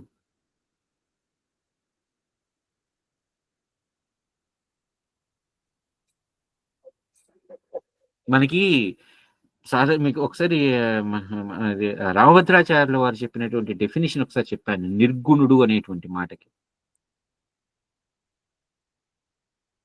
ఎవరి నుంచి అయితే గుణాలు అన్నీ కూడా నిర్గమం అవుతూ ఉంటాయి, అంటే బయలుపడుతూ ఉంటాయో వాడు నిర్గుణుడు. అంతేగాని గుణాలు లేనటువంటి వాడు కాదు. అది అప్పుడు అగుణః అయిపోతుంది, ఈ గుణాలే లేనటువంటి వాడు అవుతుంది. భగవంతుడు నిర్గుణుడు అంటే ఎవరి నుంచి ఈ గుణాలన్నీ కూడా ఎక్కడి నుంచి అయితే నిర్గమం అవుతూ ఉంటాయో వాడు నిర్గుణుడు. రామోదరాచార్యులు చెప్పిన ఆ మాట అసలు అంతవరకు కూడా నేను కూడా భగవంతుడు అనే మాట సంస్థ ఖండిస్తున్నాను కాదు, కానీ సంస్కృతం కొంచెం కన్ఫ్యూజన్ ఎలాగైనా. ఎందుకంటే ఇప్పుడు అలా కాదు, నిర్ధనుడు అన్నాడనుకో డబ్బులు ఉన్నవాడని కాదు కదా అర్థం. అప్పుడు నా దగ్గర అన్ని డబ్బులు నా దగ్గర ఉన్నాడని అర్థం అవుతుంది కదా. మరి అవును, డబ్బులన్నీ నీ దగ్గర ఉన్నాయి కదా, నీ దగ్గర చోట ఏమో ఒకలా వాడి ఇంకో చోట ఇంకోలా వాడితే ఎలాగా? నేను అదే నిర్దయ కాదు, అది ఆయన చెప్పింది కరెక్ట్. నిర్ధనుడు అంటే మీ దగ్గర ఉన్నవన్నీ ప్రకటించేశారు, అంటే మీరు అన్ని ఇచ్చేసారు, అందుకని మీరు నిర్ధనుడు. ఓహో, ఎలాగైనా సంస్కారం అంటే నాకు అనిపిస్తుంది, అంటే నేను నేర్చుకోవడానికి ట్రై చేస్తున్నాను కానీ కొంచెం అది పదానికి నేను అనుకూలంగా వాడతారేమో అనిపిస్తుంది. అంటే అదే అలా అని కాదు, సందర్భానికి మనం మొన్న ఎవరికో మాట అనుకున్నాం. ఇప్పుడు మనకి వాల్మీకి గారు చెప్పినటువంటి మొట్టమొదటి శ్లోకం ఏది? మా నిషాద ప్రతిష్టాత్వం అగమశాశ్వతీ గణాః యత్క్రౌంచ మిథునాతీకం అవధి కామమోహితం అని. అది మొట్టమొదటి శ్లోకం కదా, రామాయణానికి ఆద్యమైనటువంటి శ్లోకం అది. అందులో మా అనే మాటతో ప్రారంభమైంది. మా అంటే మనం అనుకున్నాం ఒకసారి, ఆ సందర్భానికి అనుగుణంగా ఆ మాట యొక్క అర్థం మారుతుంది. మా అంటే వద్దు, లేదా కాదు, లేదా లేదు. అంటే ఎక్కడైతే ఒక పని కోసం సంబంధించి అది వద్దు, చెయ్యొద్దు, కావద్దు, రావద్దు, లేకపోతే చెయ్యకూడదు, లేకపోతే లేదు అనే మాటకి చెప్తున్నాము, అక్కడ మా అనే మాట వాడతాం. అది ఆ సందర్భానికి సంబంధించి. ఎలా తెలుస్తుంది? ఆ సందర్భాన్ని నువ్వు తెలుసుకోవాలి, అర్థం చేసుకోవాలి. మా నిషాద ప్రతిష్టాత్వం. ఇప్పుడు నిషాద కాదురా అని అంటావా, నిషాద వద్దురా అంటావా? అంటే అదే విధంగా చెప్పాలంటే ఇప్పుడు మేబీ వాల్మీకి గారు రాసినప్పుడు ఆయన ఏం ఆలోచిస్తూ రాశారో, అంటే మనము ఈ వీటికి వివిధ రకాలుగా ఆలోచిస్తూ మనం చేస్తున్నాం, కానీ ఆయన అసలు ఆలోచన ఏమిటి, మనం వీటికి ఇంటర్ప్రిటేషన్స్ చేస్తున్నాం నాకు అనిపిస్తూ ఉంటుంది. చెప్పండి. ఎందుకంటే ఇప్పుడు ఎక్కడైతే ఏ విషయం మీదైతే మాట్లాడుతున్నామో ఆ విషయానికి అనుగుణంగా దానిని మనం ఆ మాటకి సంబంధించిన అర్థాన్ని చెప్పుకోవాలి కదా. ఇప్పుడు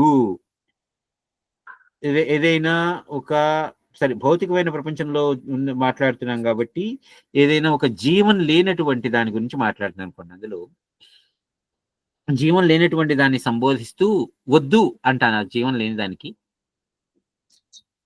లేకపోతే జీవం ఉన్నదానికి. సో ఇప్పుడు జీవం ఉన్నదానికే అనుకోండి, అందులో మనిషి ఒకటి లేకపోతే ఒక పక్షి ఒకటి అనుకుందాం.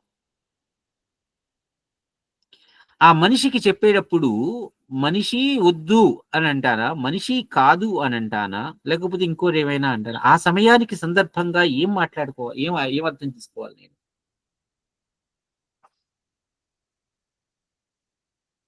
కదా. ఆ సందర్భానికి ఆ మాట యొక్క శబ్దానికి అనువైనటువంటి అర్థాన్ని భావాన్ని మనం తీసుకోవాలి. సో ఇప్పుడు మన వాల్మీకి మహర్షి గారు చెప్పినప్పుడు మా నిషాద ప్రతిష్టాత్వం అగమ శాశ్వతీ గణాః అంటారు. యత్క్రౌంచ మిథునాద్యేకం అవధీ కామమోహితం. ఓ నిషాదుడా వద్దురా, ఓ వేటగాడా వద్దు, లేదా వేటగాడా కావద్దు, లేకపోతే చెయ్యొద్దు, రావద్దు, ఇటు చేయకు, ఇట్లా కూడదు, ఇట్లా చెయ్యరాదు. సో ఆ సందర్భంలో పైగా ఇట్లా చేయరాదు, ఇట్లా చెయ్యకూడదు అని చెప్పటానికి అని అనుకుందాం. పోనీ ఇలా చెప్పచ్చు కదా అనుకోవచ్చు మనం. ఇలా చేయవద్దు, లేకపోతే ఇలా చేయకూడదు, లేకపోతే ఇలా చేయరాదు అనేది అనుకోవచ్చు. కానీ ఆ సందర్భం మళ్ళీ ఇంకోటి ఏంటి, వేటగాడు బాణం సంధించి పావురం మీదకి ఎక్కువ పెడుతున్నాడు, ఆ క్రౌంచు పక్షుల మీదలో ఒకదానికి ఎక్కువ పెడుతున్నాడు. అర్జెంటుగా మనం నాయనా వద్దు వద్దు వద్దు అని మాట్లాడతాము, ఒరే వద్దురా వద్దురా వద్దురా అని మాట్లాడతామా, లేకపోతే నాయన ఇక్కడ ఇటు కూర్చో, ఇటు చెప్పు, విషయాన్ని చెప్తున్నాను కదా విను అని కూర్చోబెట్టి మాట్లాడతామా? ఆ సందర్భంలో ఆ మాట యొక్క భావన ఏమిటి, ఆ భావనకి సంబంధించిన అర్థాన్ని మనం తీసుకోవాలి. ఓ నిషాదుడా వద్దు అనేటువంటి ఆ భావన, ఆ భావోద్వేగంతో మాట్లాడాలి మనం. కానీ నౌన్స్ కదా, నిర్గుణుడు, నిర్ధనుడు, నిర్దయ, నౌన్స్ కదా. గుణం, అది గుణం, క్యారెక్టరిస్టిక్. నిర్గుణుడు అనేది కూడా ఒక క్యారెక్టరిస్టిక్. అది నౌన్ కదా, ఎవరి నుంచి అయితే బయటకు వస్తున్నాయో. ఓహో కదా, నాకు తెలియదు, అందుకే అడుగుతున్నా. అది నౌనా లేకపోతే, ఎందుకంటే నౌన్ కాదు, అది నౌన్ కాదు. ఓకే. నిర్గుణ, నిర్ధన, నిర్దయ. నిర్దయుడు అయిపోయావే అంటే అక్కడ మనకి చెప్పేది ఏంటి, దయంటూ లేకుండా, అంటే దయంతా నీలో బయట వెళ్ళిపోయింది. ఇప్పుడు నీలోంచి దయ అంతా నిర్గమం అయిపోయింది, అంటే బయట లేదు, అంటే నీలో లేదు ఇప్పుడు. అందుకని నిర్దయుడవు. నిర్ధనుడవు అంటే ఇదివరకు ధనం ఉంది నీ దగ్గర, కాబట్టి ఇప్పుడు లేదు, అందుకని నిర్ధనుడివి. ఆశ నిరాశ, ఒక దొరకు ఆశ పడ్డావు, ఇప్పుడు ఆశ పడిన తర్వాత అది ఆశ పడ్డది నీ దగ్గర లేదు, లేకపోతే నీ ఆశ ఫుల్ఫిల్ కాలేదు, ఇప్పుడు అది నిరాశ. అంటే ఇదివరకు ఉన్న ఆశ ఇప్పుడు నీ దగ్గర లేదు, దాని స్థానంలో ఒక నైరాశ్యం ఆవరించింది. అందుకని ఎప్పుడైనా సరే ఇది ఏదైతే నిర్గమం అయిపోయిందో, నాకు ఆ మాట అన్న వెంటనే అంతవరకు కూడా నేను ఈ రకంగా లేనిది కాదు, ఇప్పుడు లేకుండా పోయింది. ఇప్పుడు బాగుంది, మీరు చెప్పాక అర్థమైంది అది వాటికి అర్థాలు. అంటే అది ప్రకటితం అయిపోయింది.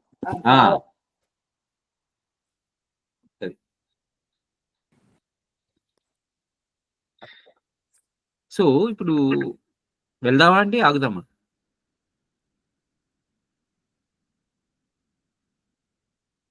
వాళ్ళొక్కరు ఒకే ఒక్క శ్లోకం. దేశాంతరంలో రాముల వారు మరి అడిగితే ప్రశ్న ఇలా ఉంటుంది మనకి, పరమాత్ముడి స్వరూపాన్ని ఉన్నది ఉన్నట్లుగా చెప్పండి నాకు అంటే, ఆయన అన్నమాట కూడా ఏదైతే జ్ఞాన స్వరూపంలో ఉంటుందో, ఒక్క నిమిషంలో ఒక చోటు నుండి మరో చోటికి వెళ్ళిపోతుందో, ఆ బోధ రూపమైనటువంటి ఆ జ్ఞాన స్వరూపంలో ఏదైతే ఉందో అదే నాయన పరమాత్మ యొక్క స్వరూపం.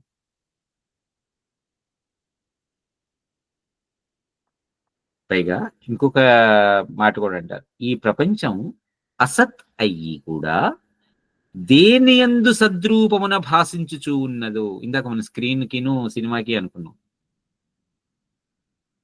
రైట్? స్క్రీన్ మీద ప్రొజెక్ట్ అవుతున్నటువంటి సినిమా ఏదైతే ఉందో అది అసత్ లేనిది, కానీ వెనకాల ఉన్నది ఏదైతే ఉంది స్క్రీన్, దాని మీద ఏమైనా ఉన్నదా బొమ్మ? లేదు. దానికి ఏమైనా భావోద్వేగాలు, వికారాలు, సకారాలు ఏమైనా ఉన్నాయా? సినిమాలో జరుగుతున్నప్పుడు మనకి జరిగేటువంటి ఆ ఎమోషన్స్ ఏవైతే ఉన్నాయో ఆ ఎమోషన్స్ అన్నీ కూడా ఆ తెర ఫీల్ అవుతోందా? కానీ ఆ తెర ప్రొజెక్ట్ చేస్తోంది, అంతేకాని తెర ఎడవట్లేదు కదా, తెర నవ్వట్లేదు కదా, తెర లేకపోతే సుఖాలని, దుఃఖాలని, కష్టాలని, నష్టాలని భరిస్తలేదు కదా, కానీ ఆ తెర మీద ప్రొజెక్ట్ అవుతుంది పిక్చర్. సో ఈ జగత్తు ఏదైతే ఉందో అది అసత్ అయినది, అంటే ఆ తెర మీద ప్రొజెక్ట్ అయ్యేటువంటి పిక్చర్. కానీ ఏదైతే దాన్ని ప్రొజెక్ట్ చేస్తోందో కదా, ఏదైతే ఆ పిక్చర్ ని నీకు చూపిస్తోందో అది భగవంతుడు.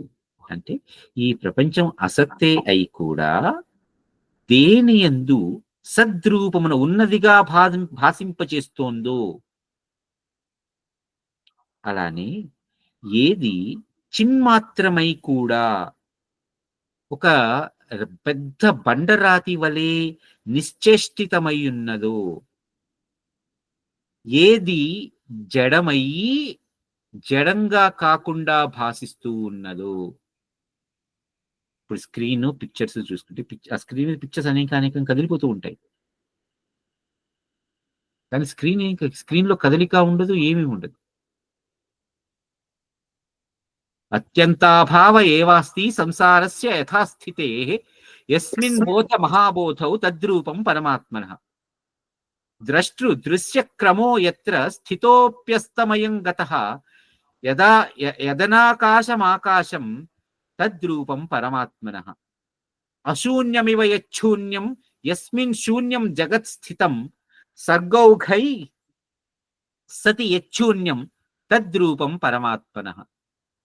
యన్మహాచిన్మయమపి బృహత్ పాషాణవస్థితం జడం వా అజడం ఏవాంతః తద్రూపం పరమాత్మనః. ప్రకాశస్య యథా లోకః శూన్యత్వం నభసో యథా తథేదం సంస్థితం యత్ర తద్రూపం పరమాత్మనః. ఏదైతే బాహ్యాభ్యంతర వస్తువులతో కూడి కూడా వ్యవహారయోగ్యమవుతోందో అదే పరమాత్మ యొక్క స్వరూపము. ఇందాక అనుకున్నట్టుగా మరలా ఈ మూవీ స్క్రీన్ అనే ఎగ్జాంపుల్ తీసుకుని ఉంటే, ఒకే స్క్రీన్ మీద మల్టిపుల్ పిక్చర్స్ ఆడచ్చు, మల్టిపుల్ ఎమోషన్స్ రావచ్చు, రైట్? కొన్నిసార్లు నాకు శుభం కార్డు పడిన తర్వాత పిక్చర్ స్టాండ్ స్టిల్ అయిపోతుంది, అది స్థాన స్వరూపం లాగా అవ్వచ్చు. అదే పిక్చర్ అదే స్క్రీన్ మీద నాకు ఒక సీన్ తర్వాత ఇంకొక సీన్, ఒక సీన్ తర్వాత ఇంకొక సీన్ రావచ్చు, అంటే అది చిలితం అయిపోవచ్చు, కానీ స్క్రీన్ అదే స్క్రీన్. అంటే అదే స్క్రీన్ మీద నాకు స్థాణుస్వరూపము, అదే స్క్రీన్ మీద నాకు చైతన్య స్వరూపము కూడా రెండు కనిపిస్తున్నాయి. ఏదైతే ఈ రెండింటిని ప్రొజెక్ట్ చేస్తోందో ఆ మనస్సు, ఆ జ్ఞాన రూపమైనటువంటి బోధ మాత్రమే పరమాత్మ. తద్రూపం పరమాత్మనః, అదే పరమాత్మ.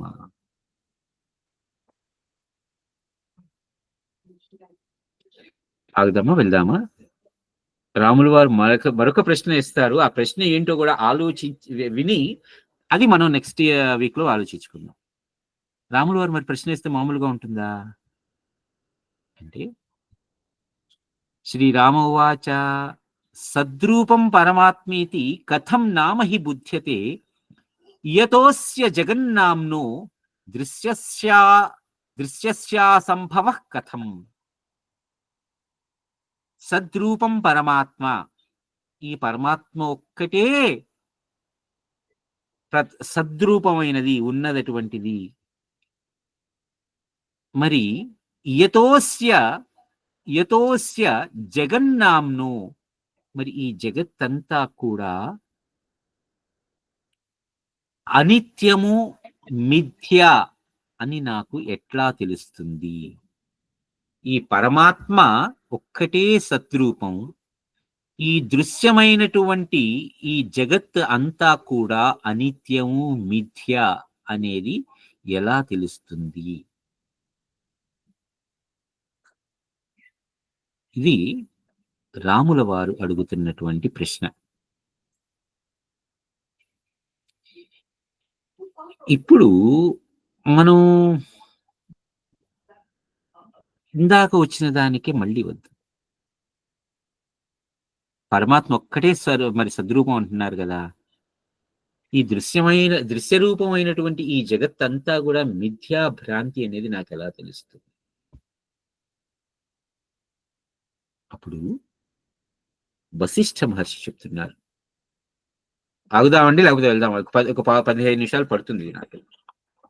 అంటే మనం జస్ట్ ఊరికే ఒక పని చేద్దాం. నా ఒక్క క్వశ్చన్, అంటే ముందరకెళ్లే ముందర ఒకసారి మళ్ళీ క్లారిఫై చేసుకుంటాను నేను. స్క్రీను, పిక్చరు ఎగ్జాంపుల్లో అవి రెండు విడిగా ఉన్నాయి. స్క్రీన్ విడిగా ఉంది, పిక్చర్ విడిగా ఉంది. అంటే నా ఉద్దేశంలో నేను చెప్పగలుగుతాను. మామూలుగా నేను ఇప్పుడు ఎవరైనా అడిగారు అనుకో, స్క్రీన్ ఉందండి, పిక్చర్ ఉందండి, స్క్రీన్, ఎందుకంటే పిక్చర్ లేని టైం నాకు తెలుసు కాబట్టి కదా. మామూలుగా మనం మాట్లాడుకున్నప్పుడు స్క్రీన్, పిక్చర్ మాట్లాడుకుంటున్నాం కదా. ఎగ్జాంపుల్ మాట్లాడుకున్నప్పుడు కూడా అది అర్థం కాకుండా చెప్తున్నాం. కానీ నువ్వు చెప్తున్నది స్క్రీన్, పిక్చర్ విడిగా ఉన్నాయని కాదు, కలిసిపోయి ఉన్నాయని చెప్తున్నావు. అవునా? అంతే కదా. ఓకే, జస్ట్ కన్ఫర్మ్ చేసుకున్నాను. ఎందుకంటే ఆలోచన నెక్స్ట్ అక్కడి నుంచే వెళ్ళాలి కదా. అవి విడివిడిగా లేవు, స్క్రీనే పిక్చర్ లా కనబడుతుంది. స్క్రీన్ మీద పిక్చర్ ప్రొజెక్ట్ అయింది కదా, సో అది మాత్రమే నీకు అప్పుడు ఆ స్క్రీనే పిక్చర్ లా కనిపిస్తుంది నీకు. కానీ ప్రొజెక్షన్ బయట నుంచి జరగాలి, కానీ ఇక్కడ ప్రొజెక్షన్ విడిగా లేదు కదా. మరి అందుకని బయట నుంచి వచ్చిందా, లోపల నుంచి వచ్చిందా, దాని మీద వచ్చే భావోద్వేగాలు బయట నుంచి వచ్చినాయా, లోపల నుంచి వచ్చినాయా, మనం చూద్దాం, వెళ్దాం. ఓకే, ఇంకా సస్పెన్స్. ఓకే, అదొక భావోద్వేగం. సో వశిష్ఠ మహర్షి చెప్పేది ఏంటి అంటే, భ్రమస్య జాగృతాస్యాస్య జాతస్యాకాశ వర్ణవత్ అత్యంతాభావ సంబోధే యది రూఢిః అలం భవేత్ తజ్ఞాతం బ్రాహ్మణో రూపం భవేన్నాన్యేన కర్మణ. తజ్ఞాతం బ్రాహ్మణో రూపం భవేన్నాన్యేన కర్మణ దృశ్యాత్యంతభావాతస్తు దృశ్యాత్యంతతాభావతస్తు ఋతే నాన్యా శుభాగతి. రామా, రూపహీనమైనటువంటి ఆ ఆకాశంలో నీకు నీల వర్ణం ఎలాగ కనిపిస్తూ ఉన్నదో, లేకపోతే ఇంద్రధనస్సు వచ్చినప్పుడు సప్తవర్ణాలు ఎలా చిత్రితమవుతున్నాయో, అలాగే ఈ చిన్మయ బ్రహ్మమున ఈ భ్రాంతిమయమైనటువంటి జగత్తు కూడా కనిపిస్తూ ఉన్నది అనేటువంటి జ్ఞానం ఉదయించినప్పుడు అప్పుడు నీకు బ్రహ్మస్వరూపం బోధపడుతుంది. ఈ దృశ్యము యొక్క మిథ్యాత్వ జ్ఞానము కాకుండా బ్రహ్మమును ఎరుంగుటకు ఇంకొక ఉపాయము లేదు. దృశ్యాత్యంతతాభావతస్తు ఋతే నా అన్యాశుభాగతి. ఇంకొకటైనటువంటి వేరొకటైనటువంటి మంచి మార్గం నా అన్య లేనిది లేదు. ఆకాశానికి నీలమైన రూపం యాక్చువల్గా ఉన్నదా? నీ మనస్సు చిత్రించిందా? ఆకాశంలో ఇంద్రధనస్సు నీ కనిపించింది యాక్చువల్గా ఉన్నదా? నీ మనస్సు చిత్రించిందా?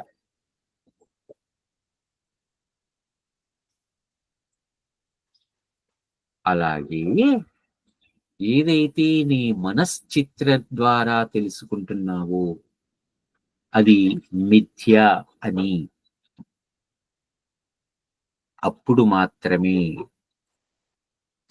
నీకు ఈ బ్రహ్మోదయం, బ్రహ్మజ్ఞానం లేకపోతే బ్రహ్మాన్ని తెలుసుకోవటం అనేది నీకు సాధ్యపడుతుంది.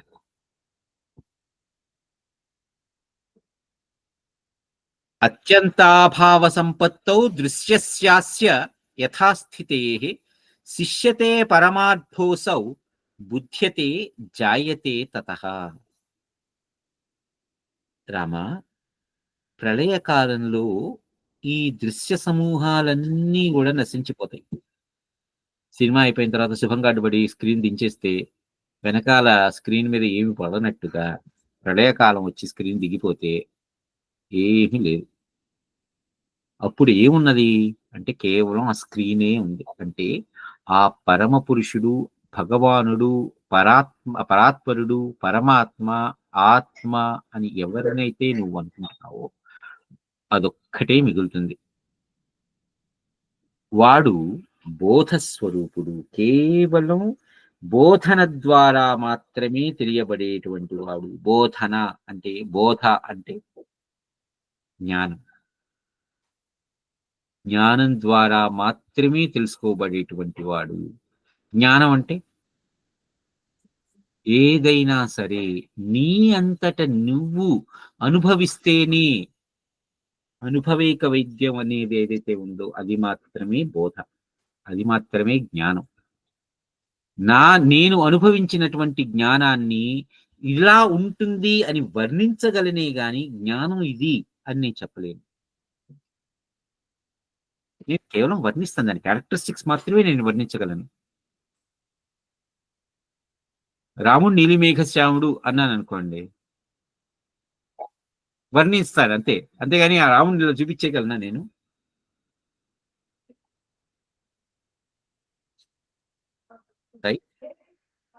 జగన్నామ్నోస్య దృశ్యస్య స్వసత్తా సంభవం వినా బుధ్యతే పరమం తత్వం న కదాచన కేనచిత్.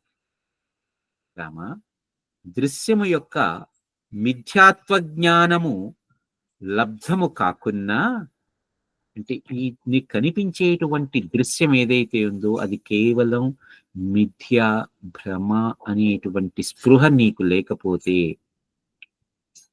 పరతత్వాన్ని, ఆ ఆత్మతత్వాన్ని, ఆ పరమాత్మతత్వాన్ని, ఆ భగవత్ తత్వాన్ని ఎవ్వరూ కూడా ఇంకెవరు తెలియజేయలేరు.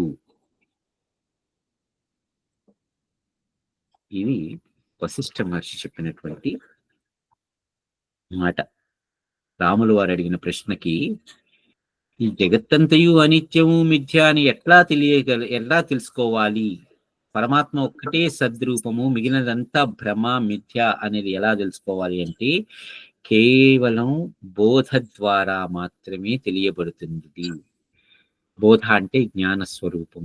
ఆ జ్ఞానం ద్వారా మాత్రమే ఎవరికి వారుగా తెలుసుకోవాల్సిందే తప్పితే ఇది అంటే చెప్తారు ఇది కేవలం మిథ్యా భ్రమ, కానీ ఎలా తెలుసుకోవాలి? నిప్పు పట్టుకుంటే కాలుతుంది అని పెద్దలు చెప్పారు కదా, కాబట్టి నిప్పు పట్టుకోకూడదు అని అంటే నిప్పు యొక్క అనుభవం ఎప్పటికీ కలగదు. అని చెప్పి నిప్పు పట్టుకుంటానా? అవును, కానీ దాని యొక్క ప్రభావాన్ని నేను గ్రహించగలను. అది బోధ ద్వారా తెలుసుకుని ఉన్నటువంటి జ్ఞానం ద్వారా మాత్రమే ఈ పరతత్వాన్ని నువ్వు తెలుసుకోగలవు కానీ రామా, మరో రకంగా కాదు.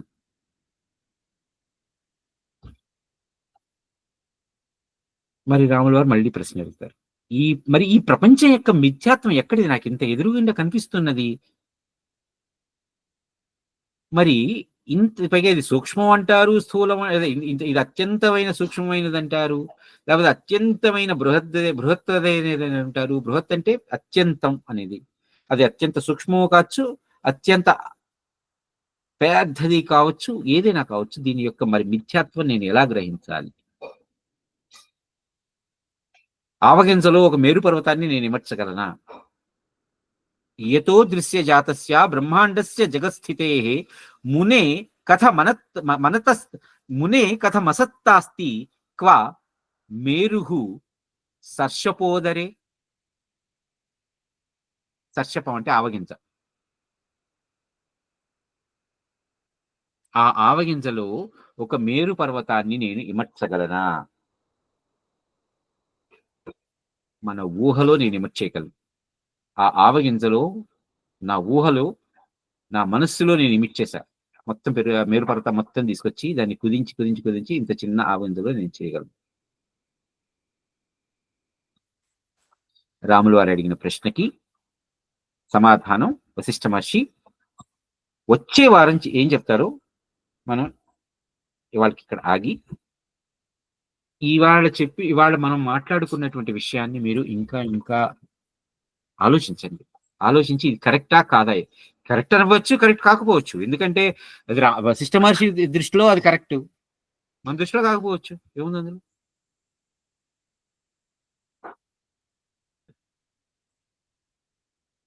ఇక్కడ ఆదామండి. షూర్. ఓకే, అయితే వచ్చే వారం కలుద్దాం. అంతవరకు అందరికీ జై జై శ్రీరామ్. జై శ్రీరామ్. థ్యాంక్స్.